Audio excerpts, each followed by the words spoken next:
Okay, हम लोग इस बात पे चर्चा ये थी कि साधुओं की परित्राण करने के लिए भगवान आते हैं, और जब सद्धर्म का लोप हो जाता है तब आते हैं, और उसके बाद साधुओं का वर्णन किया गया, और उसके बाद यहाँ पे बताया कि जो बहुत बुरी कार्य भी कर दे कदाचित, लेकिन भगवान की शुद्ध भक्ति में लगा हुआ है तो साधु कहा जाएगा। अब एक प्रश्न बन सकता है कि वो एक शुद्ध कब होगा? लगा, मान लिया, मान ले के आप बोल रहे तो मान ले रहे साधु है, लेकिन वाकई साधु कब बनेगा, कब उसका आचरण अच्छा होगा? तो उसको भी भगवान अगले श्लोक से बता रहे हैं, पढ़िए। ओके, आपको पावर की बड़ी इच्छा है।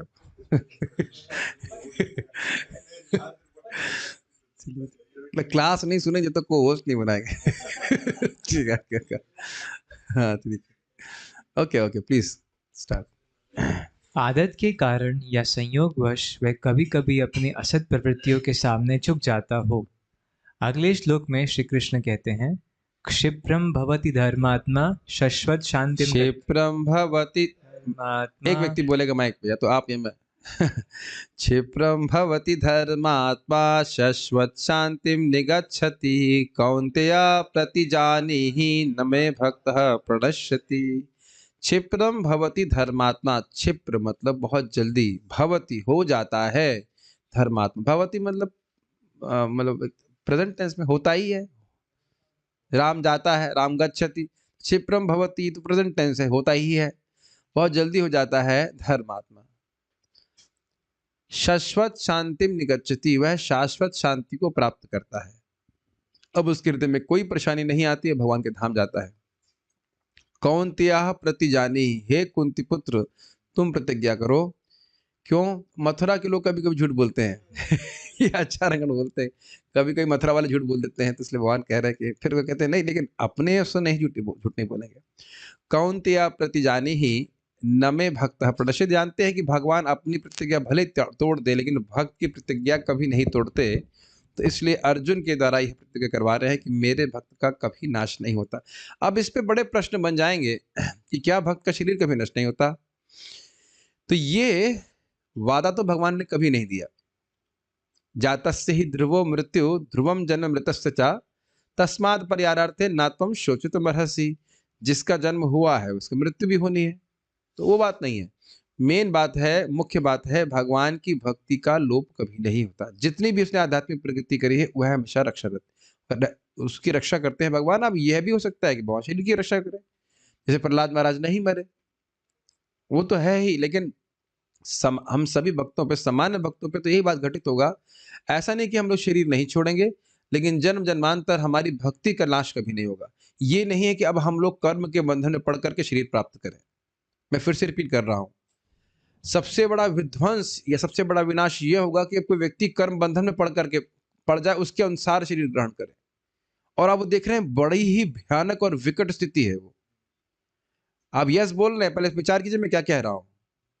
कर्म बंधन के अनुसार जा रहा है तो इसकी ट्रेजेक्टरी बिल्कुल अनगाइडेड है। ये कर्म किया तो वहां पहुंच गया, उसका वहां कर्म किया तो वहां पहुंच गया, उसका वो कर्म किया तो वहां पहुंच गया। सांप सीढ़ी की तरह इधर उधर उधर जा रहा है, भटक रहा है। लेकिन भगवान का भक्त का मान लो पतन भी हो जाए या कुछ गलत भी कर दिया, तो भी भगवान की व्यवस्था से वह जन्म लेगा। वो एक ट्रेजेक्टरी में है, वो गाइडेड मिसाइल है। अगर कहा जाए तो इज अंडर गाइडेंस। क्या ये बात हजम हुई कि नहीं हुई? कुछ समझ में आ रहा है? जो व्यक्ति भगवान की भक्ति का संपर्क प्राप्त नहीं किया है, ही इज लॉस्ट। पतन मतलब भक्ति नहीं कर पाया, अब स्त्री संग है, जो चार नियम का पालन नहीं कर पाया, गिर गया, भक्ति ही छूट गई मानो उसकी। तो हाँ, भक्ति छूट भी गई तो भी उसका विनाश नहीं होता। और किसी को पतन कहेंगे तो वो तो ना, उसको तो ना पतन कहा जाएगा। और जो भक्ति कर ही नहीं रहा है उसको तो पतन नहीं कहा। पतन मतलब ऊपर से गिरेगा ना, जो जमीन पे पड़ा उसे तो ना पतन कहा जाएगा। आप भी कैसे बात करते हो? वो ऊपर चढ़ा है, कोई ऊपर कुछ चढ़ने का प्रयास कर रहा है तब तो गिरेगा ना।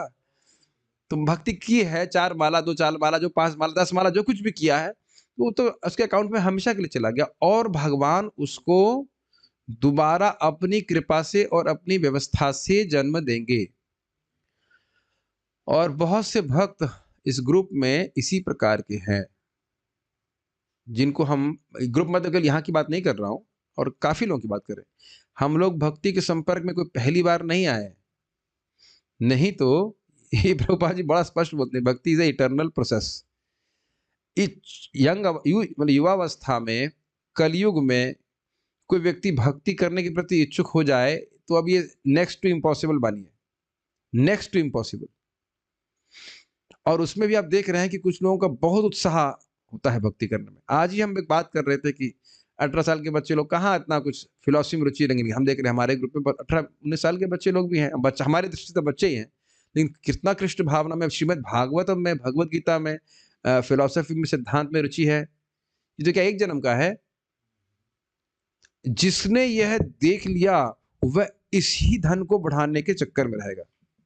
जैसे हमारे कविराज प्रभु हैं, ये कोई एक जन्म के वैद्य हैं, वो ऐसा नहीं है पिछले जन्म में भी कुछ करके आए, तभी देखिए एकदम प्रवृत्त हो रहे हैं। देख रहे हैं ना, इनको रोका जा रहा है, नहीं तो ये तो उसमें डूब जाए, है कि नहीं। पूरा मैं सोचता हूँ 10-12 घंटे भी उसमें निवेशित करने में कोई कठिनाई नहीं होगी आपको, इज इट नॉट। पूरा गुरु महाराज के रुको रुको रुको, तो फिर वैद्य बन जाओ। That was a very nice comment. फिर भी हम उनको सेवा में लगा रहे हैं, लेकिन ये होता है जिसमें आप देखेंगे कुछ सहज प्रवृत्ति हो रही है। बड़ा उत्साहित करने वाला श्लोक है। जन्म जन्मांतर के कह रहा था कि एक जन्म में नहीं जाएंगे। अरे भाई तुम जाओगे जरूर, पक्का पक्का जाएंगे, इसमें कोई संदेह नहीं। चाहे एक जन्म लगे चाहे 2 लगे, वो हम लोग अब उस, how to say, we have come in the fold of Krishna.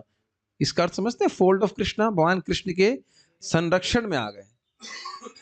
कौन त्यहा प्रति जान ही न में भक्त प्रदर्शित। फिर कोई भक्त जो भक्तों के प्रति अपराध कर रहा है, जी हाँ, वो भी अपराध कर रहा है, तो ठीक है, वो भगवान के पास तो नहीं जा पाएगा, लेकिन फिर भी जो जब उसका जन्म होगा, फिर भगवान को जो व्यवस्था करेंगे कि उसको भक्ति का मौका मिले। एक बात ये भी सोचनी चाहिए कि जो व्यक्ति भक्ति करते हुए भक्तों का अपराध कर रहा है, तो उसकी कुछ बुद्धि डिस्टर्ब है कि नहीं।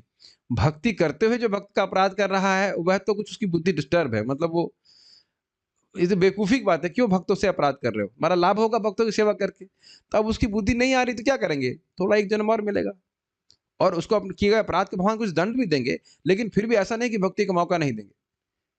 जैसे एक छोटा सा एग्जाम्पल आप ले लीजिए, यही पास की घटना है, कालियादह की। ये शौबरी ऋषि का आश्रम था, तो वह तपस्या कर रहे थे, तो उस तपस्या के नाते वे शक्तिशाली हो गए और गरुड़ जी का अपराध कर दिए थे कि गरुड़ जी यहाँ पे आए मछली खाने के लिए, तो अब वह मर जाएंगे। तो उस कारण से उनकी भौतिक वासना जागृत हो गई 10,000 साल के बाद की तपस्या के बाद भी। और एक पत्नी नहीं, 50 पति से शादी की है। और मैं समझता हूँ 50 बच्चे पैदा किए थे, एक से 10 थे। मुझे याद नहीं क्या एग्जैक्ट फिगर है, 10 तो थे कम से कम, और पता नहीं 50 भी हो सकते हैं, कुछ मुझे नहीं पता, बुरा लग जाएगा ज्यादा बढ़ा दूंगा तो मैं। है कि नहीं। तो ये हो गया, लेकिन इसका अर्थ यह नहीं, फिर वो कई साल के बाद फिर उनको समझ में आया भागवत में वर्णन, अरे मैं क्या कर रहा था ये। तो मतलब एक थोड़ा अहंकार के कारण हो गया अपराध, ऐसा नहीं था कि भक्तों के द्वेषी ही मात्र थे, लेकिन एक अपराध हो गया तो उससे फिर गलती हो गई, लेकिन फिर भी उनकी भक्ति नष्ट नहीं हुई। तो ये बहुत अच्छा श्लोक है। इसका मतलब ये नहीं कि अब हम खुल्लम खुल्ला अपराध करेंगे, वो बात नहीं है, लेकिन ये विश्वास रखना चाहिए कि जन्म जन्मांतर भगवान हमको भक्ति में अग्रसर करते चले जाएंगे। नहीं तो आप देखो कितना भी भक्ति कर लो, कोई व्यक्ति आपको ऐसा मिल जाएगा जो आपसे उम्र में भी कम है, लेकिन भक्ति में बहुत आगे बढ़ा हुआ है। ये होगा हमेशा। और वो कारण क्या है बताइए, सिंपल कारण है, वो पहले जन्म का बैकअप उसका बहुत ज्यादा है। कभी द्वेष नहीं करना चाहिए, मेक सेंस। उस शरीर के ऊपर भक्ति निर्भर नहीं करती है। ध्रुव महाराज को देख लीजिए, 4 महीने में भगवान की प्राप्ति कर ली, और बाकी ऋषि मुनि रगड़ रहे थे भगवान को प्राप्त करने के लिए। सब चीजें हैं। ये बहुत अच्छा श्लोक है। कुछ कहना चाहते हैं आप तक? आप माइक मेरे पास कॉर्डलेस है? हाँ चल, जो भी चालू कॉर्डलेस होता है बताइए, ऑन तो कीजिए माइक। हरे कृष्ण जी, इस श्लोक पे एक दूसरी किसी टीकाकार ने किया अपने, हाँ एक टीका में मैंने सुना कि ये जो कहते हैं क्षिप्रम भवति धर्मात्मा, इससे पहले जो श्लोक कहा गया है कि अभी जैसे दुराचार्य, हाँ, जो ऐसे जो अनन्य भक्ति में लगा हुआ है और गिर जाता है, उसको साधु समझता है, वो जल्दी से क्षिप्रम में भर्ती हो जाता है। ये ऐसे टीका किसी टीका का, हाँ सही तो है, इसमें क्या गलत है। हम लोग जब उसको पढ़ चुके हैं भागवतम में, इनका कहने का आशय यह है कि जो व्यक्ति अनन्य भाव से भजन कर रहा है वह बहुत जल्दी धर्मात्मा हो जाता है। जो गिर गया है वो, उसको जो साधु समझता है वो जल्दी धर्मात्मा हो जाता है। अच्छा हाँ, ये भी सही कह रहे हैं कि जो व्यक्ति, एक ये भी टीका इसमें बताया गया कि जो व्यक्ति, थर्ड गुजरात की हाँ अभी मुझे ठीक ठीक याद नहीं, उसे सामने देखना पड़ेगा क्या लिखा है, कि जो व्यक्ति, अभी मैं स्मृति से नहीं बोलना चाहता, जो टीका से बोला जाता है याद रहना चाहिए, लेकिन हाँ आप सही कह रहे हैं, कुछ कुछ ऐसे मैंने पढ़ा है। बट पॉइंट इज दैट कि भगवान श्री कृष्ण की भक्ति करने वाला अनन्य भाव से जो भक्ति कर रहा है, भगवान कृष्ण इज सो ग्रेटफुल, उसकी जन्म जन्मांतर वे रक्षा करते हैं। और ये तो बहुत आगे की बात है, अजामिल तो कोई में अनन्य भाग नहीं थे। अजामिल हमारे सबसे बड़े शिक्षा गुरु हैं, कि अजामिल तो कोई अनन्य भजन भी नहीं कर रहे थे, ये भी नहीं पता था कि मैं भक्ति ही कर रहा हूं, भक्ति भी कर रहा हूं, ही नहीं भी, तब भी भगवान रक्षा किए। तो ये सब चीजें हैं। बहुत अच्छा श्लोक है। तो यानी कि जो व्यक्ति इस प्रकार से, इसको श्रीमद् भागवत में भी हम सुन चुके हैं, वासुदेव भगवती भक्ति योग प्रयोजिता जनेते आशु वैराग्यम ज्ञानम चेद हेतुकम। बड़ा सुंदर इसका एक अर्थ आप लोग सुनिए। वासुदेव भगवती, भगवान वासुदेव में भक्ति योग प्रयोजिता, वैसा भक्ति योग जिसका प्रयोजन भगवत प्रेम है, उस प्रकार से नियोजित होने से वैराग्य और ज्ञान बहुत जल्दी उत्पन्न हो जाता है। अहेतु ज्ञान, ये अर्थ चक्रवर्ती बात ली थी। एक अर्थ तो है भगवान की भक्ति कर रहा है तो वैराग्य और ज्ञान उत्पन्न हो जाता है वो जल्दी से, लेकिन कहीं कहीं आप देखेंगे कि ऐसा नहीं हो रहा है। सालों साल भक्ति कर रहा है और नहीं हो रहा है, तो मूल बात यही है कि वो किस प्रयोजन से भक्ति कर रहा है। बहुत सूक्ष्म बात है। यद्यपि हम लोग काम क्रोध आदि से जैसे इन्फेक्टेड हैं, लेकिन किस उद्देश्य से भक्ति कर रहे हैं उस पर निर्भर करता है कि भक्ति देवी किस प्रकार से, कितनी तीव्रता से हमारे हृदय में कार्य कर रही है। बहुत सूक्ष्म बात है। इज इट लाइक, कैच कर पा रहे हैं इसको आप? यद्यपि मैं काम क्रोध आदि से इन्फेक्टेड हूं, लेकिन भक्ति जब कर रहा हूं तो भक्ति का उद्देश्य भगवान की भक्ति प्राप्त करना है। यही श्रील रूप गोस्वामी पाद इसको बताया ना, नाभिलाषिता शून्यम। द एस्पिरेशन इज भक्ति ओनली, न मुक्ति न भोग। ये कुछ डाइजेस्ट हुआ या अब कहेंगे भाई जिसके हृदय में काम क्रोध है वह कैसे भगवान की भक्ति कर सकता है? शुद्ध विवेक के द्वारा कि मैं आत्मा हूं और इन क्षुल्ल सुखों से, क्षणिक सुखों से मेरा कोई प्रयोजन नहीं है, और जो मैं अभी हरे कृष्णा कर रहा हूं इसके द्वारा मैं अपने हृदय को शुद्ध करके भगवान की भक्ति प्राप्त करना चाहता हूं। ये बात बहुत सामान्य सी लगती है, but it makes a lot of difference. और यही प्रभुपाद जी बोलते हैं कृष्ण भावना में प्रगति व्यक्ति की मनोवृत्ति पे निर्भर करती है। Advancement in Krishna consciousness depends on the attitude of the follower. ठीक है, यही बात मैंने आपको अलग भी समझाई थी कि ओम तत्सत वाले श्लोक में 17-25 गीता भूषण टीका देख लीजिएगा। भगवान का नाम बहुत शक्तिशाली है, और यदि निष्काम भावना से किया जाता है तो मुक्ति की इच्छा को जागृत कर देता है, अर्थात जगत से विरक्त कर देता है व्यक्ति को। तो थोड़ा सा अपनी इंटेंशंस को चेक करना चाहिए। नाम तो प्रभावशाली है ही, लेकिन इंटेंशन अगर सही होगी तो थोड़ा भी करेंगे तो बड़ा तीव्र प्रभाव हो जाएगा। ओके, तो हम ये बात सब कह रहे थे कि क्षिप्रम उसी व्यक्ति के लिए होगा जो अनन्य भाग होकर के भगवान की भक्ति कर रहा है। यद्यपि वह भी गिर रहा है, लेकिन उसका क्या भाव है? मैं गिर भर रहा हूं लेके, और मेरा सामर्थ्य भी नहीं कि मैं इन अवरोधों को स्वयं हटा सकूं, भगवान हटाएंगे, हम भगवान की शरण में हैं। ठीक है, ओके, पढ़िए। वह शीघ्र ही धर्मात्मा हो जाता है और स्थायी शांति प्राप्त करता है। हे कुंती पुत्र, निडर होकर घोषणा कर दो कि मेरा भक्त कभी नष्ट नहीं होता। भगवत गीता 7.31 9.31। क्योंकि उस व्यक्ति ने अपने आप को कृष्ण भावनामृत में समर्पित किया है, इसीलिए श्री कृष्ण यहाँ घोषणा करते हैं कि वह शीघ्र ही सदाचारी हो जाएगा। जैसे बिजली के पंखे का तार निकाल देने पर भी पंखा कुछ देर तक चलता रहता है, किंतु यह निश्चित है कि पंखा थोड़ी देर में अवश्य रुक जाएगा। जो ही हम श्री कृष्ण के चरण कमलों की शरण लेते हैं, ले लेते हैं, क्यों ही हम अपने सकाम कर्मों का बटन बंद कर देते हैं। और यद्यपि ये कर्म कुछ समय तक चलते रहते हैं, तथापि यह निश्चित है कि वे शीघ्र समाप्त हो जाएंगे। ये समझ में आया प्रभुपाद ने कितना सुंदर दृष्टांत दिया है। अभी हम कई बार क्लासेस में करते भी हैं ऐसे करने के लिए।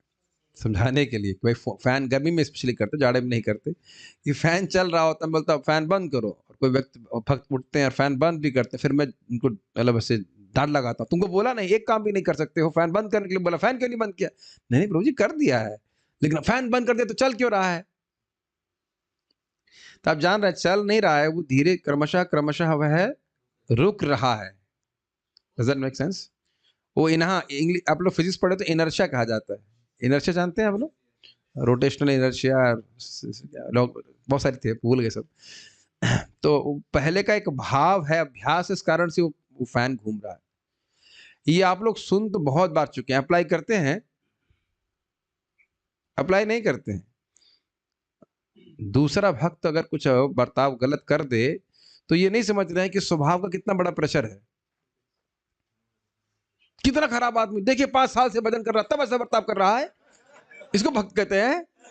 भक्त को ऐसे करना चाहिए क्या? हम जोर जोर से नहीं बोलते ऐसे, और ना बोल रहे हो को मन में तो बोलते ही ऐसे।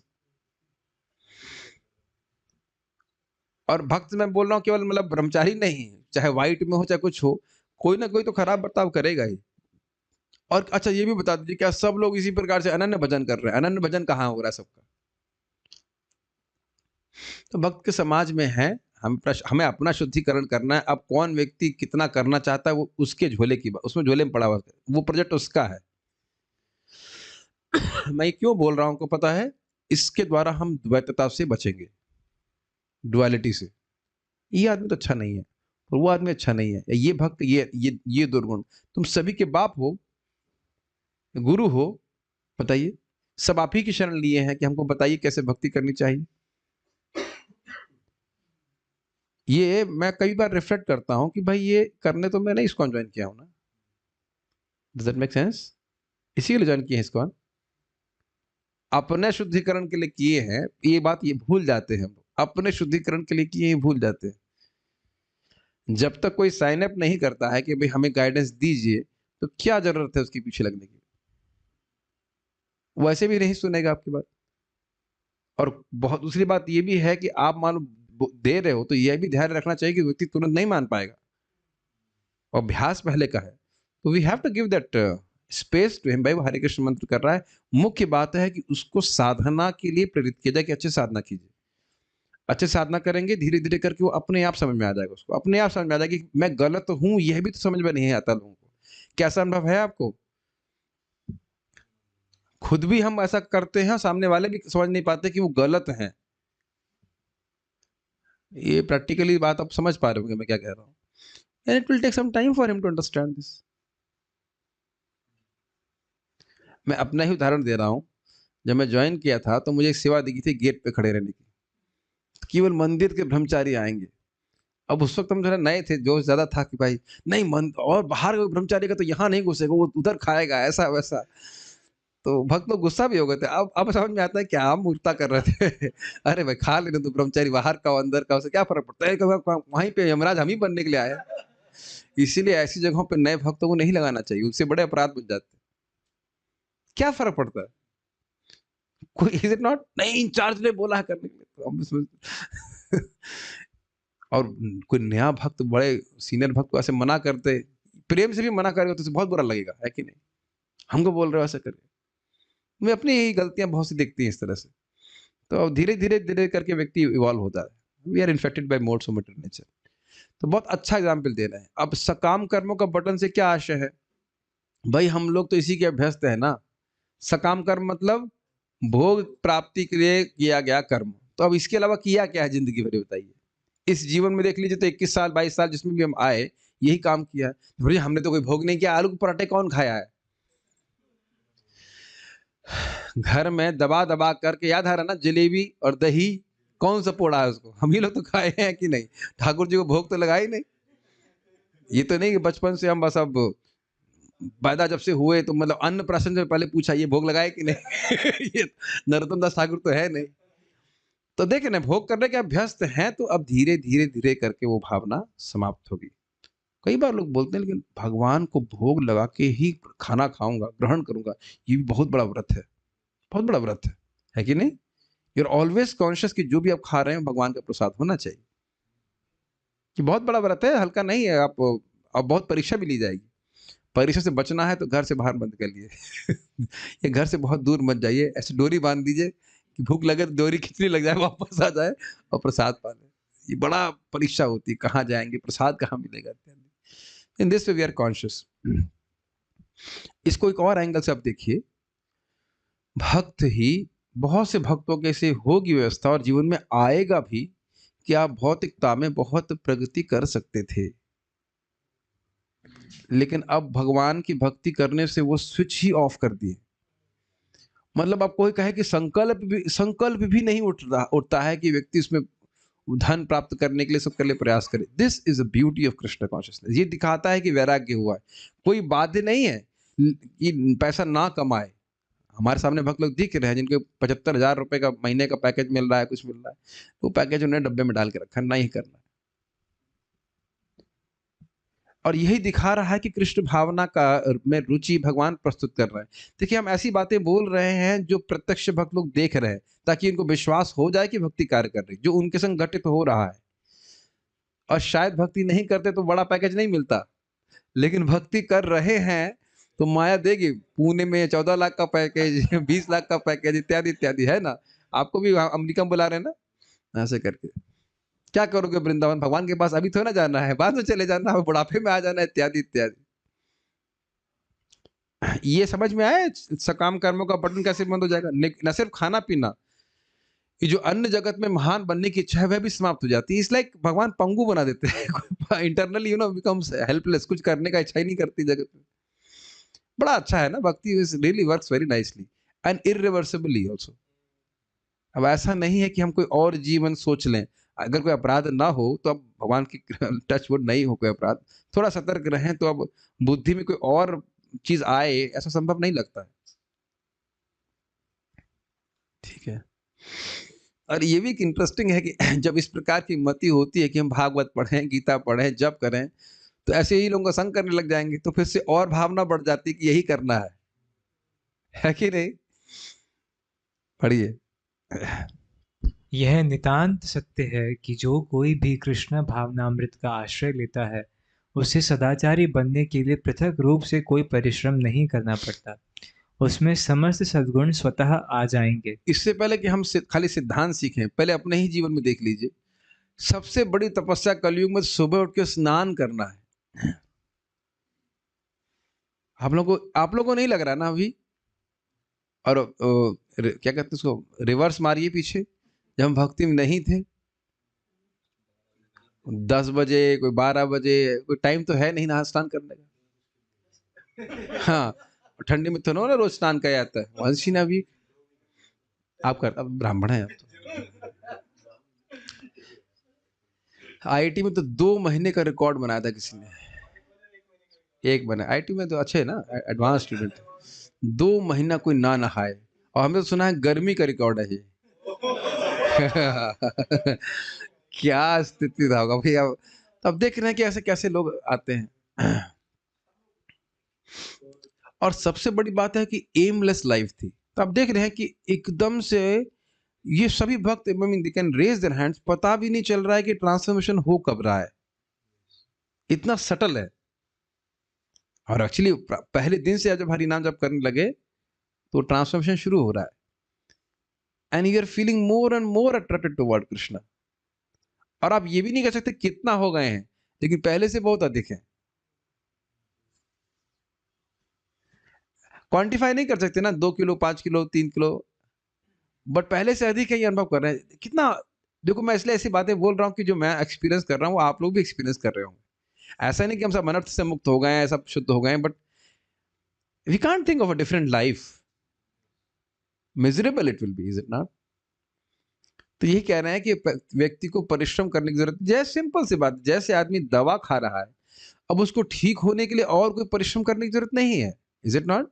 वो दवा खा रहा है, दवा से अपने आप ही सारे प्रभाव होता चला जाएगा। ये प्रपात कह रहे हैं। और इस प्रकार का परिवर्तन शायद ही आप किसी संस्था के लोगों में देखेंगे। जो अन्य संस्थाएं हैं जो प्रचार कर, मतलब जो अपने अपना प्रचार कर रहे हैं, लोगों के जीवन में सैद्धांतिक परिवर्तन और दिनचर्या का परिवर्तन, चलो कुछ कुछ हो जाए, लेकिन सिद्धांत ही परिवर्तन हो, ये बहुत मुश्किल है। और मतलब मेरे सही सिद्धांत की तरफ, अब सिद्धांत तो चल ही रहा है उनका कुछ, और मतलब एकदम क्लियर कट अंडरस्टैंडिंग कि भगवान कौन है, हमें कहाँ पहुंचना है, क्या करना है। ये आप लोग किसी को भी पूछ लीजिए इस कौन छोड़ करके, किसी को नहीं पता है क्लियरली करना क्या है। और प्रभुपाद जी का बहुत आप लोग देखेंगे मतलब वंडरफुल मास्टरी कि वो एकदम बता देते हैं शुरुआत से ही कि आपको करना क्या है। क्यों बता देते हैं? क्योंकि उनको पता है। Very simple, is it not? Make sense? It's very simple. और बाकी गुरु क्यों नहीं बता पा रहे हैं? क्योंकि उनको पता ही नहीं कि सोल्यूशन है क्या। थोड़ा बहुत ऐसे कहेंगे, थोड़ा नाक दबा दो ऐसे करके, हवा ले लो ऐसे करके, तो you become little peaceful, but they don't know. So मैं एग्जाम में नाम ही ले लूं, रामदेव जी किसी को बताए हैं कि मुक्त कैसे होगा जी? I mean with all due respects, he is taught yoga and everything.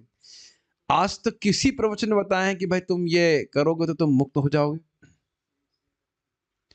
सारे प्रवचन आप ढूंढ सकते हैं, किसी एक प्रवचन में नहीं बता पाए। और भी बहुत से लोगों का नाम हम स्मरण कर सकते हैं, राजीव दीक्षित जी फॉर एग्जाम्पल, तुम मर गए बेचारे, लड़ेंगे नहीं मुझसे। किसी जगह एक प्रवचन में नहीं बोले होंगे कि तुम मुक्त कैसे हो सकते हो। उसके बाद बहुत सारे अरबाबे और जोड़ लीजिए आप, किसी बाबा को ये नहीं बता रहा है कि तुम मुक्त कैसे होगे, और अगर बताएंगे भी तो मुक्त होकर के कहां जाओ किसी कोई धारणा नहीं। Then you see how special we are. आप नेट मतलब जो लोग यूट्यूबर्स हैं, मतलब देखने में रुचि रखते हो, अब छान लीजिएगा, और कुछ बताएंगे भी तो किच पिच धारणा हो कि कोई क्लियर नहीं बता रहा है कि मुक्ति का अर्थ क्या है। एटलीस्ट शास्त्र के द्वारा तो नहीं बता रहा, अपने मन से कुछ बताता हो तो अलग बात है। तो इसलिए हम खाली कह रहे थे कि भगवान की भक्ति करने से सारे सद्गुण अपने आप आते हैं, क्योंकि वैद्य जो है वो मतलब भक्ति की जो दवा है वो एकदम सटीक है, और वो सीधे अविद्या पे कार्य करती है, विद्या की ही दवा है। Does it make sense? Jaundice की दवा के लिए, टाइफाइड की दवा, जॉन्डिस की बीमारी के लिए टाइफाइड की दवा नहीं खिलाई जा रही है, यहाँ पे जॉन्डिस की ही दवा खिलाई जा रही है। आगे पढ़ेंगे। श्रीमद् भागवतम में कहा गया है कि जो व्यक्ति कृष्ण भावनामृत को प्राप्त हो जाता है वह साथ में सब सद्गुण भी प्राप्त कर लेता है। इसके विपरीत अगर व्यक्ति ईश्वर भावना से रहित है तो उसमें चाहे जो भी उत्तम गुण हो वे सब व्यर्थ हैं, क्योंकि उसे अवांछित कर्मों को करने से किसी प्रकार रोका नहीं जा सकेगा। अगर कोई व्यक्ति कृष्ण भावनामृत से रहित है तो वह इस भौतिक जगत में दुष्कृत्य किए बिना नहीं रह सकेगा, यह निश्चित है। क्या श्रील प्रभुपाद जी ने बात बोली, श्लोक सबको याद होगा। यस्यास्ति भक्तिर् भगवत्या किंचना सर्वैर्गुणैस्तत्र समासते सुरा हराव भक्तस्य कुतो महद्गुणा मनोरथेना सतधावतो बहिः। यस्यास्ति भक्तिर् भगवती अकिंचना, जिसकी भगवान के प्रति अकिंचन, निष्किंचन, निष्काम, अव्यभिचारी, एकला नहीं होता, केवला, एकला बोल दिया, एकांतिक इत्यादि अलग अलग नाम है। प्रॉम्प्ट कर रहे हैं लेकिन हीरो पंडित बने नहीं अभी। तो इस प्रकार की भक्ति है तो उसमें सारे गुण आ जाते हैं। किसके सारे गुण आ जाते हैं? सर्वैर गुणस्तरत्व समासते सुरा, देवताओं के सारे गुण आ जाते हैं। आप जानते हैं मैं क्या बोलूंगा आगे? चक्रवर्ती बाद या जीव गोस्वामी जी कहते हैं कि भाई देवताओं के गुण, इसी श्लोक को टीका करते हुए कहते हैं देवताओं के गुण तो देवताओं के उपासक में भी आ जाते हैं, लेकिन ऐसा नहीं है, भगवान के भी गुण भक्त में आ जाते हैं। और यही नहीं, देवता अपने सारे सद्गुणों के साथ उस भक्त में निवास करते हैं, भगवान अपने सद्गुण के साथ उसके उसमें निवास करते हैं, हृदय में निवास करते हैं। तुम्हारे हृदय सदा गोविंद विश्राम, ये निष्काम भक्ति का बड़ा प्रभाव है। और तो सारे गुण आ जाते हैं, और आ जाते हैं, भगवान आ जाते हैं तो भगवान निकालने, तो भगवान को तो कोई निकाल नहीं सकता है। अब भगवान हृदय में विराजमान है तो बाह्य कुछ भी परिस्थिति हो उसके गुण एक रस रहते हैं। Does that make sense to you? मैं क्या कह रहा हूं? एजिटेट नहीं हो सकता कि अब आज बाहर कुछ ठंड लग रही है, गर्मी है, या कुछ मान अपमान है तो अब उसके गुण वह प्रकाशित ना हो, वह गुण हमेशा ही प्रकाशित हो रहेंगे। ध्यान से सुनिए इस बात। और उसके बाद कह रहे हैं हराव अभक्तस्य, जो भगवान हरि का भक्त नहीं है उसके, हराव अभक्तस्य कुतो महद्गुणा, कितने भी महान गुण हो, क्या महान गुण है उसके? क्यों ऐसा बोल भाई? बहुत सारे गुण हैं उसके, तो कहते नहीं, मनोरथे ना सती धावत वो, भाई वो तो मन के रथ पे आरूढ़ है। आज वो मन अच्छा बोल रहा है, उसी बात को बुरा बोलेगा तो वो बुरा बिल्कुल विपरीत हो जाएगा। उदाहरण किसका दिया करता हूं मैं, बताइए? देवकी और कंस। कंस इतना प्रेम कर रहा है अपनी बहन से कि सारथी बनने के लिए तैयार, जबकि राजा है। और जहां सुन लिया कि मेरी बहन का 8वां पुत्र मारेगा, तुरंत सबके सामने इतना शूरवीर किसी स्त्री का बाल पकड़े, कितना खराब बात है, वो भी शादी के अवसर पर, उसका गर्दन काटने के लिए होते। हो गया ना मन का भाव चेंज। और इसी के जस्ट विपरीत देखिए, यही देवकी और वसुदेव और कंस। फिर सीन चेंज कीजिए, जब दुर्गा जी हाथ से निकल गई थी तब उसको बहुत संताप हुआ कि अरे देवकी, तुम मेरी उपास्या दुर्गा जी की मतलब उपासना माँ है, ये तो अत्यंत पूजनीय है, मुझसे बहुत बड़ा अपराध हो गया। तो तुरंत वो क्षमा मांग लेगा और उसके बाद गीता की फिलॉसफी चालू। असुर लोग अपने हिसाब से फिलॉसफी इस्तेमाल करते हैं। देखिए भाई, सब कुछ तो कर्म के आधार पे है। हम तो एक मतलब हम तो काल के, हम तो निमित्त मात्र हैं, मैंने तो कुछ नहीं किया। और अद्भुत बात यह है कि हम में से कोई व्यक्ति स्वीकार नहीं करेगा तब गीता की फिलॉसफी, लेकिन वसुदेव जी और देवकी उसको माफ कर दी, कहते हाँ सही कह रहे हैं। अब देखिए, तो ये बहुत बड़ी बात है और इसी में बहुत सुंदर बात हम पहले भी कह चुके हैं, फिर यहाँ पे कहूंगा। दो मुख्य गुण हैं, एक कि वह सभी जीवों से प्रेम करता है और दूसरा सभी जीव उससे प्रेम करते हैं। ये दो विशेष लक्षण और बाकी जितने भी शुभ आप लक्षण सोचते हो वो सब भक्त के जीव हृदय में निवास करते हैं। प्रहलाद महाराज हैं और अन्य सभी भक्त इस प्रकार के उदाहरण। इसीलिए सूत्र क्या समझना है हमको, यहाँ पे लोगों को, व्यक्तियों को हमें गंभीर निष्काम अमाया मतलब धोखा ना देने वाला भक्त बनने की ट्रेनिंग देनी है और बाकी सारे सद्गुण अपने आप आ जाएंगे। फिर में समझ में आया मैं क्या कह रहा हूं? We have to train devotees in sincerity. English में कहा जाए, हिंदी में क्या कैसे कहेंगे इसको? कोई कुछ नहीं कहना चाहता, इंग्लिश भी समझ में नहीं आई। सिंसियरिटी मतलब निष्कपटता की, हाँ निष्कपटता की ट्रेनिंग दी जानी चाहिए लोगों को कि निष्कपट भाव से भगवान का भजन करें। अगर हम भक्ति के बदले में कुछ और मांग रहे हैं तो वस्तुतः कपट ही है। ठीक है, वैसे भी करें तो ठीक है, लेकिन वस्तुतः ट्रेनिंग, वास्तविक ट्रेनिंग है निष्कपट भाव से भगवान का भजन करें। तो निष्कपट भाव से भजन करेगा और निश्चित रूप से सारे सद्गुण आ जाएंगे। ये बहुत बड़ा सूत्र मिल रहा है क्योंकि हम सभी लोग अपने में कुछ न कुछ न्यूनता, कुछ न कुछ कमी देख रहे हैं। ये तो आप नहीं कह सकते हम परफेक्ट हो गए, ऐसा तो कोई नहीं करेगा। तो कैसे वो न्यूनता पूर्ण होगी? भगवान की भक्ति से। कैसी भक्ति से? अकिंचन भक्ति। और उसको काम क्रोध आदि से ग्रस्त होने के बाद भी किया जा सकता है। जब यहां बोला जा रहा है कि उसमें सारे भक्त के गुण, अच्छे गुण आ जाते हैं, अर्थात पहले नहीं थे। मैं बात को बार बार बोल रहा हूं ताकि वो कुछ समझ में आए, नहीं तो कहेंगे हम अशुद्ध हृदय से निष्कपट भजन कैसे कर सकते हैं? That doesn't follow. आपके पास वो कोई मान लीजिए कि दवा ठीक होने के लिए आता है, तो ठीक होने का मतलब क्या है? बीमार है ना, लेकिन वह निष्कपट रोगी है, अर्थात जैसा आपने बताया वैसा वह पालन करेगा। मेरे जैसा कपटी नहीं। मैंने देखा प्रभु जी नहीं, ठीक है 4 चम्मच खिचड़ी खा लो। मैं देख रहा था कब नहीं देखते, लेकिन नहीं दिखे, दो की अलाउंस है। मैंने कहा नहीं ठीक है, और थोड़ा 2 खिचड़ी ले आओ, 2 चम्मच। अब मन क्या बोलता है? रोटी तो नहीं खा रहा हूं ना, तो 2 चम्मच खिचड़ी तो बनता है ना। ये तो हमारा कपट है। लेकिन निष्कपट समझ रहे हैं भाई, बीमार है लेकिन वह फॉलो प्रोसेस को ईमानदारी से कर रहा है और अपने को शुद्ध करने के लिए। ये सब बातें बहुत गंभीर है, हर व्यक्ति को नहीं समझ में आता है कि मैं अपने शुद्धिकरण के लिए हरे कृष्ण मंत्र कर रहा हूं। And that makes a lot of difference.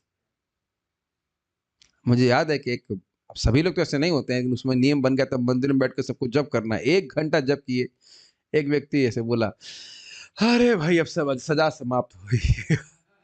सजा है वो, ऐसा इसी टू द इफेक्ट ऐसे ही बोले, ये सजा है क्या? तो वो उनकी गलती नहीं, जो उनको ट्रेन, जो भक्ति में लाए वो इस प्रकार से उसको बना दिए कि जप करना कोई सजा है। हाईएस्ट प्यूरिफिकेशन उससे हो रहा है। सो नहीं आओ, ये मुझे परम पूज्य गिरिराज महाराज की बात हमेशा याद रहती है कि we have to train devotees to be sincere. बस बाकी सब अपने आप हो जाएगा, जैसे आप यहाँ पे देख रहे हैं। हमारे पास कुछ समय, थोड़ा पढ़ लेते हैं। हाँ, एक और बात रह गई हमारी, जो भगवान का भक्त नहीं है वह दुष्कर्म किए बिना नहीं रह सकता, वो माया की ही शरण में है।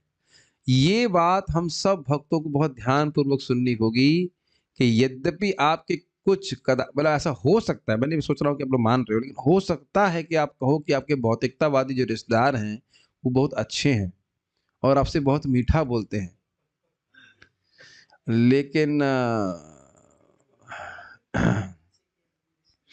बस ध्यान रखिएगा कि वो खाली, बस आप थोड़ा सा देखिए कहाँ उनकी इंद्रिय में जरा सा बाधा दे दीजिए, देखिए तुरंत कोर्ट में ले आएंगे आपको। समझ में आ रहा है कि नहीं? एकदम सीधे कोर्ट में लेके आ जाएंगे। गलत तो नहीं कह रहे हैं, सुपर एनवियस। और मैंने देखा है कि भाई जैसे बातचीत में या बोलते समय हो सकता हो मेरे मुख से कुछ कठोर निकल जाता हो, मैं मानता हूँ कठोर निकलता ही है या कठोर ही निकलता है, ऐसे भी कह सकते हैं, लेकिन इच्छा ये नहीं होती कि उस व्यक्ति का अपकार हो जाए। और ये सभी साधुओं पे होता है। कुछ मान लीजिए बोल रहे हैं साधु लोग, तो लगता है कि बड़ा कटु बोल रहे हैं, हमें क्यों बोल रहे हैं सुबह उठने के लिए, या हमें क्यों बोल रहे हैं जब में नहीं सो रहे हैं तो हमें क्यों बोल रहे हैं ऐसे, या हमें पढ़ने के लिए क्यों बोल रहे हैं ऐसे, ऐसे क्यों बोल रहे हैं, बहुत सारी चीजें के लिए बोल रहे हैं। तो लगता जरूर है, लेकिन वो अहित के लिए नहीं बोला जा रहा है। ठीक है। और बाकी जो भौतिकतावादी लोग हैं वो आपको जरूर इस प्रकार से प्रोत्साहित करेंगे कि भाई क्या भक्ति कर रहे हो, ये करने की क्या जरूरत है, इन लोग इन साधुओं का संग करने की क्या जरूरत है, भक्तों का संग करने की क्या जरूरत है। ये बात आप समझ लीजिए कि जिन लोगों के बीच में आप नाम कमाना चाहते हैं वो हमेशा हमेशा आपसे द्वेष ही करते हैं, ये समझ लीजिएगा। जहां भी आप हीरो बनने का प्रयास कर रहे हो वही सोचेंगे कि टांग नीचे खींच जाए। मैं अपना उदाहरण दे रहा हूँ, जब मेरा आईआईटी भी नहीं हुआ था 12th के साथ में, तो हमारे रिश्तेदार बोले अरे उसमें तो बिरला ही किसी का होता है, और जब हो गया तो कहते हैं मेहनत करेगा तो होगा ही। देखिए, दोनों ही सिचुएशन में कोई अप्रिसिएशन नहीं है। मुझे आज मतलब कोई फर्क नहीं पड़ता, लेकिन मैं देख रहा हूँ कि भाई किसके बीच में आप हीरो बन रहे हो, जिनके बीच में हीरो बन रहे हो वो सब तो दुखी हो रहे हैं आपको दिख करके। Make sense? और आप देखो भक्त में हम लोग रोज ही तो देख रहे हैं, रोज यही तो हो रहा है, हम देख रहे हैं, जूम पे देखते हैं, ओ ये कितना अच्छे से जप कर रहा है, तो ये तो नहीं कहता क्या करें कि इसका जब खराब हो जाए, ऐसा तो कोई सोचता नहीं है ना, कोई नहीं सोचता होगा। हाँ, व्यक्ति देखता है अरे हाँ कितने से माला कर रहे हैं, हम भी अच्छे से माला कर रहे हैं, है कि नहीं? अरे हम मान लो हम 3:30 बजे उठ रहे हैं, आज हम ऐसे पौने 4 पे उठा, देखा तब भक्त लोग सब नहा धोकर टिप टॉप तिलक उला के बैठे हुए जब कर रहे हैं, तो हम ये तो नहीं हाय हम तो रह गए, ये आगे निकल गए, ऐसा तो कभी भावना नहीं आती ना। कितना सुंदर मार्ग है भक्ति का। देख लीजिए जब हम पढ़ाई करते तो कैसी भावना आती थी बताइए, अरे वो आगे निकल जा रहा है, ये हो जाए, उसको नहीं नंबर बता, उसको बताएंगे नहीं है, वो आगे निकल जाएगा, कितना कितना द्वेष का भावना है। ठीक है, हम यहाँ पे रुकेंगे, एक छोटा सा पॉइंट बता देना चाहता हूँ, क्योंकि आज इसके लिए हमें डांट खानी पड़ी। डांट मतलब प्रेम से महाराज डांटते। एक भक्त लोग प्रश्न प्रश्न कर रहे थे बार बार कि भी एक तरफ बोलते हैं कि आत्मा का साइज बाल के अग्रभाग का 10,000वां हिस्सा है, और दूसरी तरफ देखें नारद जी तो सब फुल साइज दिखाई पड़ते हैं। नारद जी हैं, अजामिल है, तो पूरा फुल साइज है, तो क्या कहा जाए? तो मैंने कहा महाराज क्या कहना चाहते हो? अब मूर्ख है और तू फॉरवर्ड भी कर रहा है क्वेश्चन मूर्ख को। मैंने कहा ठीक है। कह रहे हैं कि वो प्रश्न भी किसी मूर्ख का फॉरवर्ड फॉरवर्ड कर रहे हो, शब्द बड़ा अच्छा लगा, फॉरवर्ड कर रहे हैं। महाराज तो कहे आप देख नहीं रहे हैं, पहले तो समझना चाहिए कि आध्यात्मिक जगत में जो इक्वेशंस है, जहाँ पे गुणों की सत्ता ही नहीं है, ऐसा नहीं कि गुण कम ज्यादा है, प्रकृति के गुण है ही नहीं, डायमेंशन ही अलग है, उसकी बात आप भौतिक बुद्धि से कैसे समझेंगे जरा बताइए? ठीक है ना? तो अब आध्यात्मिक शरीर क्या है उसकी धारणा आप कैसे करोगे बताओ? अब जरा फिर महाराज ने बड़ा अच्छा उदाहरण दिया कि आप देखो, हम सुनते हैं कि वैकुंठ में जितने भी आकाश हैं वो सब असीमित है कि नहीं, और वह सारा इस ब्रज में जहां हम बैठे हुए हैं वो सारे वैकुंठ एक कोने में धरे हुए हैं। अपने घर रूम के बगल में देखिएगा, हो सकता है सारे वैकुंठ हो। अब इसको समझा दीजिए आप किसी तरह से। हमें आत्मा की बात तो समझ में नहीं आ रही, शायद वैकुंठ की बात समझ में आ गई है कि नहीं? ये भी तो अचिंत्य है ना इस, या फिर जब भगवान जाते हैं तो बहुत जल्दी पहुंच जाते हैं कहीं पे, जबकि वैसे स्थान देखा जाए तो बहुत दूर है। तो क्या समझ में आ रहा है हमको आध्यात्मिक जगत का? कुछ भी नहीं। तो जब इसीलिए एक्सप्लेनेशन नहीं दिया गया है, इसीलिए तो एक्सप्लेनेशन नहीं दिया गया है, क्योंकि हम समझ ही नहीं पाएंगे। ऐसा नहीं कि आचार्यों को समझ में नहीं आता है, लेकिन वो समझावट के लिए व्यक्ति को उच्च स्थिति होनी चाहिए ना, तब तो समझ पाएगा। तो इसलिए इस क्वेश्चन का उत्तर यही है कि हम मूर्ख हैं।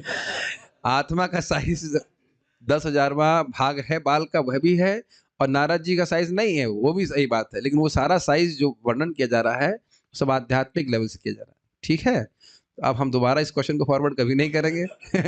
अभी तुम्हारा डांट लगाए, उसका तो महाराज के हाथ में डंडा भी रहता है, फिर पिटाई हो जाएगी। So will not do that, but I मैंने कहा महाराज डांट खाने में क्या दिक्कत है, प्रश्न कर देना चाहिए, क्या दिक्कत है। ठीक है, so will close here. Any कोई क्वेश्चन, किसी को कोई प्रश्न है तो मैं लिख सकता हूँ।